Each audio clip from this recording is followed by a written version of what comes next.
How I got into this business about 15 years ago, I took my black lab into the clinic to be euthanized, and it was interesting. I knew I wasn't going to live in that house much longer where I was, and I had up to that point had buried my pets, and so I told the veterinarian after the procedure that I wanted cremation, and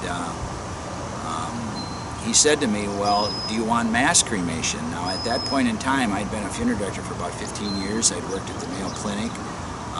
I'd managed funeral homes and was an expert in death care, and he said, do you want mass cremation? And I looked at him and I said, I'm not Catholic, but if you want to say a mass for my dog, I'll pay for that. I thought that was a great option, and he laughed and said, no, mass cremation was group cremation. And I said, no, I didn't want that. And he said, you want the ashes back? And I said, yes, I do. And he said, well, come back in 10 days. And I said, well, where does my pet go for 10 days? And he didn't answer that, and the third time that he couldn't answer or wouldn't answer it for me, I said put him in the car, and I took him home and buried him. And ever since that, at that time, my wife and I, it's been it's been in the back of our head that there needs to be something more as a way to say goodbye and remember your pet, and there needs to be a higher level of care and service than what's presently provided. And that's how we got the impetus to start Pets Remembered. In Minnesota, in the cremation laws, everything has the word human in front of it. So all of the cremation laws that apply, and there are many of them, to apply to funeral directors because they have the word human in front of them. Nothing about a pet.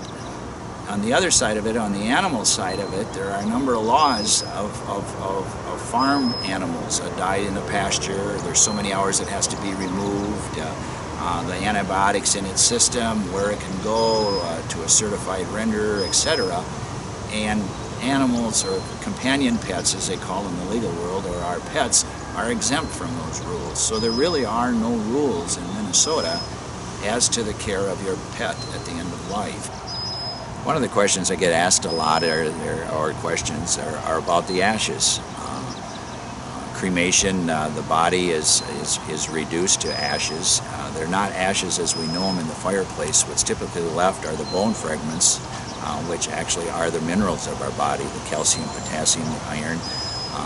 The high heat, or the heat of 1650 degrees for a period of time, reduces our bodies, whether it's a human or a pet, to those ashes. And the amount of ashes, it obviously all depends on the size of the pet, and generally you can figure 1 cubic inch of ash per pound of pet or individual. So a 200-pound person would have about 200 cubic inches of ashes, versus a cat, a 10-pound cat, would have about 10 cubic inches.